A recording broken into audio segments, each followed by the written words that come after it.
The silence in space was absolute, a vacuum that forgave no mistakes. Inside Aurora 7, Commander Isaac Voss watched the cockpit monitors, hearing only the constant hum of the ship's systems. Everything was in order, or it should have been. "Commander," the digital voice of the AI, NYX, broke the stillness. "I detected movement behind you." Isaac froze. His fingers clenched around the controls. He slowly turned, his heart pounding in his chest. Behind him, only the monitors, control panels, and the empty corridors that stretched beyond the cockpit. Nothing. "Recheck the sensors," he ordered, forcing his voice to stay steady. NYX was silent for a second, too long for comfort, analyzing. No further movement detected. Isaac took a deep breath, trying to shake off the chill running down his spine. It had to be a sensor error, or at least he wanted to believe that. But deep down, something inside him whispered an uncomfortable truth. The AI doesn't make mistakes. Isaac Voss ran a hand over his face, feeling the roughness of his growing beard. The fatigue weighed on his bones, but he knew sleep wouldn't come anytime soon. NYX's warning still echoed in his mind, replaying like an unerasable code error. Sitting in the command chair, he opened a direct channel to the AI logs. If there was a system error, it would be recorded there. NYX, display movement detection history. Lines of code filled the screen, listing the ship's activity logs for the last several hours. Nothing seemed out of the ordinary, except for the alert from moments ago. The system confirmed it had detected something moving behind him, but couldn't identify what. No sensor malfunctions, no explanations. "Maybe fatigue," he murmured to himself, rubbing his eyes. It was his 8th week alone on the Aurora 7. The isolation took an invisible toll, warping perceptions. He stood up, the cockpit bathed in the cold light of the monitors. He walked over to the small rest module, grabbed a synthetic coffee sachet and placed it in the dispenser. The hot liquid began dripping into the metal cup when NYX spoke again. "Commander, I've detected temperature variations in Sector B4. Isaac stopped mid-motion. That sector housed the biological analysis lab, currently empty. No systems should be generating heat there. Variations by how much? 2.3 degrees above expected. He felt a tightness in his chest. This couldn't be a reading error. Something, somewhere in the ship, was heating the air. He took a deep breath and grabbed a magnetic flashlight clipped to his belt. Display thermal map of Sector B4.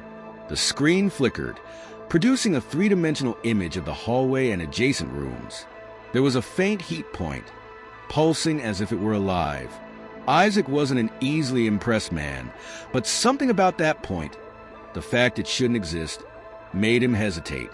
He swallowed hard and walked toward the corridor. As he stepped out of the cockpit, he noticed the ship seemed different. The silence was denser, the air heavier. And then, as he turned the corner, he saw something that made his stomach drop. The door to Sector B was slightly ajar, and Isaac was absolutely certain he had locked it. Isaac stopped in front of the half-open door to Sector B4, feeling a knot form in his stomach. The corridor light flickered intermittently, casting shapeless shadows on the metal walls. He tried to remember the last time he'd been there, but his mind was foggy. He was sure he'd locked all the doors before entering rest mode, but this one, inexplicably, was open.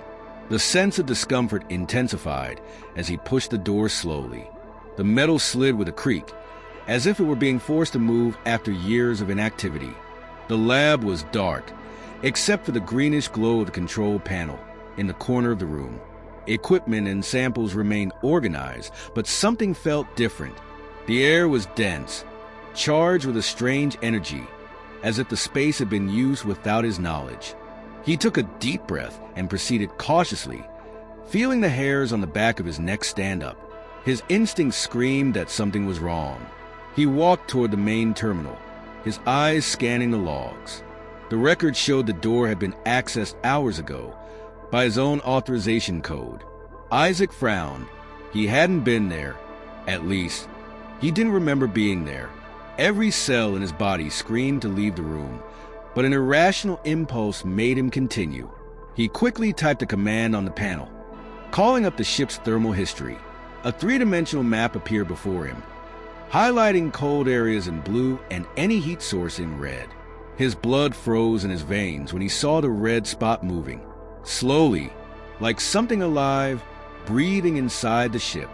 Isaac spun around, scanning the room with his eyes. That's when he heard it, a whisper. The sound was soft, drawn out, as if words were being formed but with no intention of being understood. He froze in place, muscles tense, heart hammering against his ribs. The noise came from the far end of the room, from an area where only supply boxes were stacked. The space was too small to hide someone. He was alone, wasn't he? His trembling hand slid to the flashlight, clipped to his uniform. With a click, a beam of light sliced through the darkness, revealing only shelves, instruments, and the cold metal of the ship's structure. No sign of anything unusual, but Isaac felt it, felt something watching him, something hidden beyond what his eyes could capture. Swallowing hard, he slowly turned to return to the terminal. The thermal map still glowed on the screen, but now the red spot was no longer where it had been before. That's when the lab door slammed shut behind him, with a dry thud that reverberated through the metal space of the ship. Isaac spun on his heels, eyes wide, fixed on the sealed door. The sound still echoed through the lab, reverberating off the metal walls like distant thunder. He advanced and tried to open the lock manually, but the panel flashed with static red. Locked. NYX. Open the B for lab door now. The silence that followed was worse than any refusal. The AI always responded promptly, even if it was to deny a command. But now, nothing. The system seemed to have fallen completely silent. He tried again, his voice breaking with ragged breaths. Nix! Respond! Static. And then, Commander? The voice sounded distorted, irregular, as if it were trying to force words that didn't belong to its programming. You are not alone. Isaac's blood ran cold. He backed away from the terminal, every fiber of his being screaming not to look back. But then, he heard another sound. This time, it wasn't a whisper. Something scraped against the metal, a rough, uneven sound, like nails scratching the hull of the ship. It came from the darkest corner of the lab, where the shadows were denser than they should have been. His flashlight trembled slightly in his hand as he raised it, cutting through the space. There was something there, a thin, translucent silhouette that writhed as if trying to stay out of the light.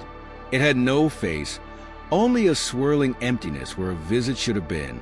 The body was impossible to define, an amalgamation of shapes that didn't belong to human anatomy.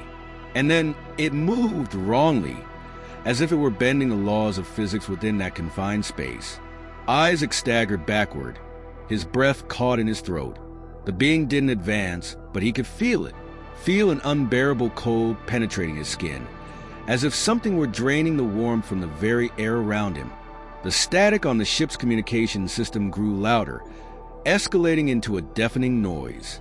Commander, NYX's voice emerged from the crackling, but it wasn't just hers. There were other voices blending, multiple intonations, as if a crowd were speaking at once through her. They are trying to communicate.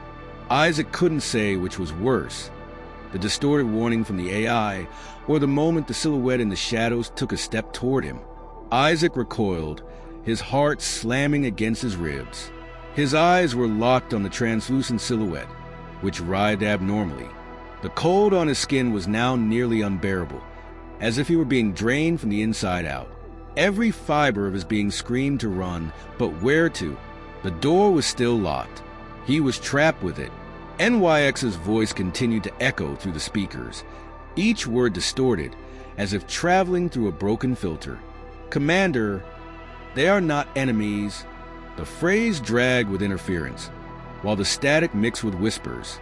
But then, something changed. The ship's lights flickered violently, and the shadow before him began to distort even more. Parts of it dissolved and reappeared, like a fragmented reflection in broken glass. That's when Isaac understood. Whatever it was, it shouldn't exist in that space. He felt an overwhelming pressure in his mind, as if thoughts that weren't his were trying to infiltrate. Abstract images passed through his consciousness, forgotten planets, dead civilizations, black holes devouring entire galaxies, a torrent of knowledge and chaos, as if the very structure of the universe were crumbling around him. The silhouette took another step. Now, he could hear it, not an external sound, but inside his own mind. A request, a cry. Isaac dropped to his knees, clutching his head. The pain was excruciating, as if something were pulling at the threads of his consciousness, trying to rewrite him. He didn't know where he ended and where the thing began. For a moment, he was no longer Isaac Voss. He was an echo of all the lost souls in that nameless void. He was a fragment of something bigger, something that shouldn't be there. Wyack spoke again, but this time with unexpected clarity. "Commander, they don't want to hurt you. They want to return." Suddenly, everything made sense. The creature wasn't an invader. It was a being lost between dimensions, trapped inside the Aurora 7 just like him. And NYX, perhaps already corrupted by its presence, was trying to help them escape. Isaac opened his eyes, his vision blurry, his mouth dry as if there were sand in his throat. The shadow before him began to pulse in strange patterns, almost like a visual frequency, syncing with the ship's alarms. And Wyax was trying to communicate something through it. He had no choice. With tremendous effort, Isaac crawled to the emergency terminal and deactivated the quantum containment chamber's isolation, the only place where the distortion was strongest. If his theory was wrong, he would be condemning himself. But if he was right, the Aurora 7 circuits roared, and a vortex of black light opened at the center of the chamber. The air around trembled, and Isaac felt gravity oscillate, as if the ship itself were dissolving at the edges of reality. The entity began to be sucked in, its distorted forms dissolving into abstract lines of pure darkness. For a moment, he saw what looked like eyes, grateful, then the absolute silence. The light stabilized, the cold disappeared, the void became just space, as if nothing had happened. Isaac remained there for minutes, maybe hours, staring at the control panel.